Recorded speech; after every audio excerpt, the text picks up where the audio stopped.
Oi pessoal, tudo bem? Estou aqui para gravar um vídeo para falar para vocês sobre o mercado editorial, sobre compra de livro em livraria. Eu sei que é muito complicado quando a gente entra numa livraria, quem ama livro como eu, se vê assaltado por uma quantidade gigantesca de informações. São títulos, são autores, são gêneros, são temas diferentes, abordagens diferentes, linguagens diferentes, idiomas diferentes, e a gente se vê completamente apaixonado por aquilo que está tomando os nossos olhos, né? E como editor e escritor, a nossa grande preocupação é como é que a gente faz para o nosso livro ser encontrado ali, aquele material que nós gastamos muitas vezes anos escrevendo e uma quantidade gigante de tempo e de recurso investindo para desenvolver uma diagramação, uma revisão, uma capa, tudo que envolve o livro, investimento financeiro para imprimir, para distribuir aquele material. E nós nos vemos então, quando entramos na livraria, amedrontados. Como é que eu faço para o meu livro se destacar aqui? E é sobre isso que eu quero falar hoje. São lançados no Brasil dezenas de milhares de livros todos os anos. É fato de que uma boa quantidade disso é didático e é consumido pelo governo. Cada editora encontra o seu nicho e com o tempo fideliza alguns clientes, e esses clientes vão consumindo temporalmente o nosso material. Mas em tempos de crise, nós sempre vemos janelas, portas de como é que a gente pode abrir esse leque e oferecer o nosso material para mais gente. E eu tenho uma experiência vasta nesse meio, são mais de 16 anos trabalhando no meio editorial, e eu acho que eu tenho alguma coisa para falar para você que é editor, que é autor, que é livreiro. Como é que a gente pode fazer para o nosso material ser mais visto? Além dos acordos de vitrine, de tabloide, de anúncio, que pode ser feito com as distribuidoras, pode ser feito com a loja, com a rede de varejo, pode ser feito com um lojista local, eu tenho 10 apontamentos importantes para falar para vocês 10 pontos, 10 principais fatores que determinam maior sucesso na venda do teu livro ou não. O primeiro e mais importante fator é indicação. Quando você recebe a indicação de alguém que diz: olha, para essa necessidade que você me apontou, eu indico tal livro de tal autor, de tal editora, não importa o valor, não importa o que você precisa fazer para encontrar, você vai comprar esse livro. Ele pode custar 10 ou 150 reais. Se você não tiver o dinheiro hoje, você vai segurar essa grana até o momento de comprar. Então, indicação é o primeiro fator. Então, o boca a boca vende muito livro mesmo. É necessário que você faça um bom livro, não é para que ele seja vendido uma vez só, é para que ele seja vendido 2 ou 3 ou 4 vezes pela mesma pessoa que comprou a primeira vez. O meu pai se apaixonou por alguns livros, entre deles tem A Ressurreição de Cristo e tem A Criação de Gore Vidal, e ele, com todo mundo que ele conversa, ele indica esses livros. Eu conheço dezenas de pessoas que compraram esses livros porque o meu pai indicou. Indicação é o primeiro e mais importante fator. Segundo e mais importante fator é o autor. Quem é o autor? Eu trabalho em feiras de livros, não é raro as pessoas chegarem para mim perguntando do novo livro do Augusto Cury, do novo livro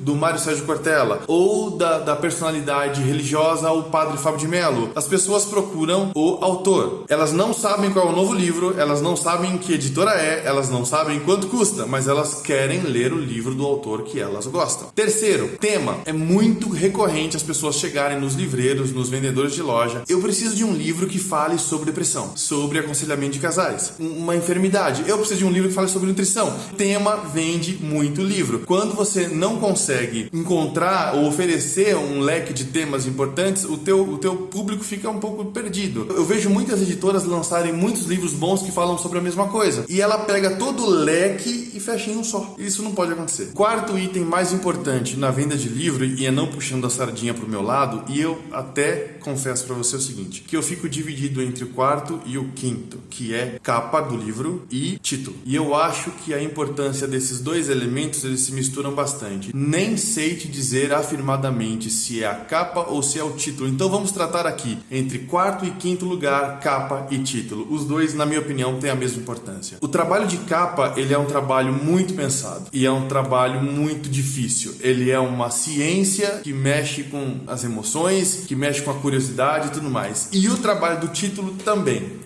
Eu vejo livros excelentes com títulos ruins. Eu vejo títulos excelentes em capas ruins. Eu vejo capas excelentes com títulos péssimos. Essa equação, ela precisa ser tão bem equilibrada que É muito difícil fazer uma capa boa com título ruim. É um pouco confuso até explicar isso. A capa, ela é determinante entre quarto e quinto ponto de maior importância junto com o título. Editor, você que é editor, você que é autor, pensa, mas com muito carinho no título do livro que você vai escolher. O que tem de títulos repetidos, o que tem de títulos que não dizem nada, que não favorecem em nada o leitor, o título e a capa, eles têm que causar um estranhamento. Esse estranhamento ele tem que vir acompanhado de um questionamento. Se ele só causa um estranhamento no sentido de rejeição, ele é um título e uma capa horrível. Mas se ele traz um estranhamento e traz um questionamento, você faz com que o leitor pegue o livro na tua mão. Quando o leitor entra numa livraria e ele não está procurando por um livro de indicação, ele não está procurando um autor, ele não está procurando por tema, ele vai olhar capa e título. A capa e título que trouxer nele um questionamento, ele pega. Esse é um ponto tão importante, e aí eu digo assim, não economize tempo para escolher o título da tua obra. Pesquisa, entra no site da Câmara Brasileira do Livro, tenta encontrar títulos, faz pesquisa de títulos que vendem bastante, entenda qual é a equação que você deve equilibrar e não economize na capa. Não economize na capa. Eu sei que tem gente que faz capa por R$100, tem gente que faz capa por R$50, tem gente que faz capa por R$200, mas pensa que esse é um ponto que, quando o seu leitor não tem indicação, nem autor e nem tema, é para isso que ele vai olhar.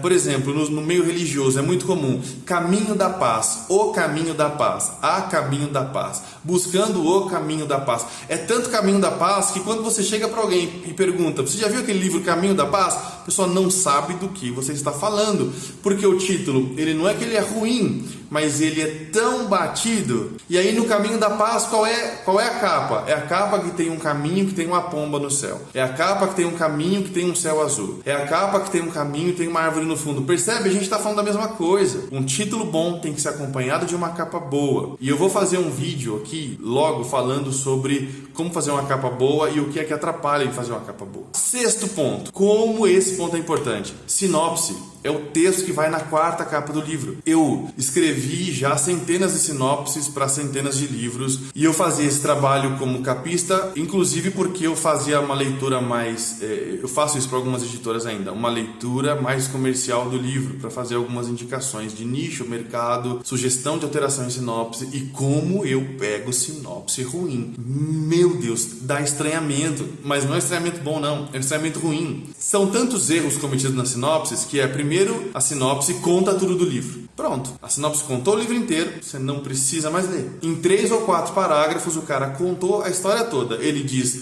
qual é o drama, ele diz qual é a solução e diz que acabou tudo bem. Beleza, já acabou com a minha curiosidade, eu não tenho por que saber. A sinopse não passa sensação nenhuma, ela só passa que uma história tem um começo, meio e fim. Pronto. Outro erro na sinopse são sinopses extensas demais. O camarada, ele pega o livro, se apaixonou pela capa e pelo título, ele pega o livro, vira para ler a sinopse, tem um texto gigante para o cara ler, não lê. A outra coisa, personalidades dizendo que o livro é bom. Mário Sérgio Cortella adorou o livro, Leandro Carnal adorou o livro, Padre Fábio de Mello adorou o livro. Tanta gente gostou do livro que eu fico pensando, não vou ler. A sinopse é a oportunidade que você tem de apresentar a sua obra. Não poupe tempo para trabalhar a sinopse. Tenha paciência para trabalhar a sinopse. Altere, reveja, faça pesquisa. Bom, uma outra questão importante é gênero. Às vezes eu não tenho indicação, não tenho autor, não tenho tema, não estou muito preocupado com capa nem com título, mas eu entro numa livraria e pergunto assim para o livreiro: olha, eu queria ler uma aventura, eu queria ler um romance romântico, eu queria ler um livro do tipo investigação, eu queria ler um livro de biografia, eu queria ler um livro religioso sobre o tema do espiritualismo, ou um tema dos mormons, ou seja lá o que for. Então, quando eu entro na livraria, o gênero também pode guiar um fator de compra. Um outro fator de compra, que seria o 8º fator de compra, é vitrine. Eu estou passando por fora da loja, eu olho, eu vejo um livro na vitrine e, de repente, na combinação entre o livro estar na vitrine, a capa ser boa, o título ser bom, o autor, ou seja lá o que for, aquilo pode me atrair. Por isso que é importante você, como autor ou como editor, visitar algumas livrarias e negociar para que o seu livro fique no ponto de venda melhor. Quando o seu livro entra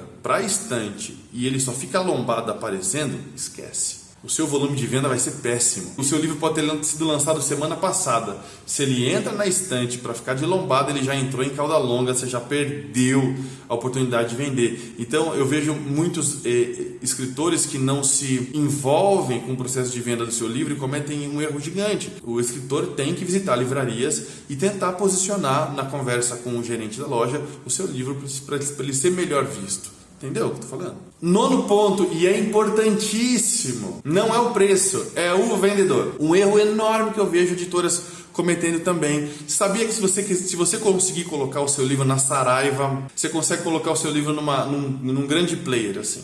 Livraria da Vila, por exemplo. Colocar o seu livro lá não é difícil. Você pode fazer via distribuidor, você pode entrar em contato, vender como autor, você pode vender como editor direto. Isso não é difícil. Mas você sabia que você pode ir lá, agendar lá um horário para você conversar com os vendedores da loja e expor a sua obra? E você pode levar uma lembrancinha para eles, e você pode levar um marcador de livros, explicar para eles como a obra funciona. Você pode treinar os vendedores das lojas. Não adianta, o livreiro não vai fazer isso. O gerente da loja não vai fazer isso. O dono da livraria não vai fazer isso, mas eles abrem esse espaço. O editor pode ir lá, o autor pode ir lá, o profissional do marketing do livro pode ir lá e treinar os vendedores para vender o seu livro. E aí isso fica fresco na mente do vendedor quando alguém faz alguma pergunta que tem alguma tag, alguma hashtag que encaixa no livro, ele já rapidamente indica e o seu volume de vendas sobe. 10º e último aspecto de importância na venda decisiva de um livro é o preço. Diz-se no Brasil que livro é caro demais. Não é. Diz-se no Brasil que as pessoas não dão valor para livro. Não é. Acontece que eu pago R$100 num livro que eu quero, mas eu não pago R$5 num livro que eu não quero. Então eu vejo muitas editoras vendendo seus livros barato demais. Eu vejo muitos autores vendendo os livros barato demais, porque ele acha que se o livro for acessível as pessoas vão comprar, e isso não é verdade. Se a pessoa quiser o livro, ela compra. Se ela não quiser, ela não compra. Se você quer muito um livro, R$80 não é caro. Mas se você não quer um livro, R$1,99 é caro. Então não adianta você pegar o livro que você tem e fazer saldão, colocar o preço dele lá embaixo, vender por R$4,90, R$9,90, R$7,90, R$12,90, colocar o preço que for. Se o teu material tem valor, venda-o pelo preço que vale. Aí você pode fazer promoção? Ok, mas promoção é impulso de venda, promoção não é motivo de venda. Promoção é impulso de venda. Agora, quando você pega o teu livro e coloca ele a preço de banana ou a preço de laranja, eu fui no mercado ontem, a laranja está R$2,99. Então eu pego o meu livro e vendo o quilo dele por R$2,99. Se nem eu dou valor para o meu livro, por que os outros vão dar? Livro barato não significa venda. O que significa venda é um preço que seja equivalente à qualidade e à demanda do livro. Então, antes de você se preocupar em vender o seu livro barato, se preocupe em seu livro ser atraente. E aí, a atração do livro envolve um bom título, principalmente um bom título, uma boa sinopse, e não se esqueça de uma boa capa de livro. Então, eu sou capista, você pode entrar em contato comigo. Aqui embaixo tem o link do meu site e também tem um link do curso de capas no Photoshop que eu dou, e você pode acessar e ter todas as informações. Beleza, pessoal? Espero que esse vídeo tenha sido útil para você. Fica um grande abraço e a gente se vê por aqui mais vezes. Até mais. Tchau, tchau.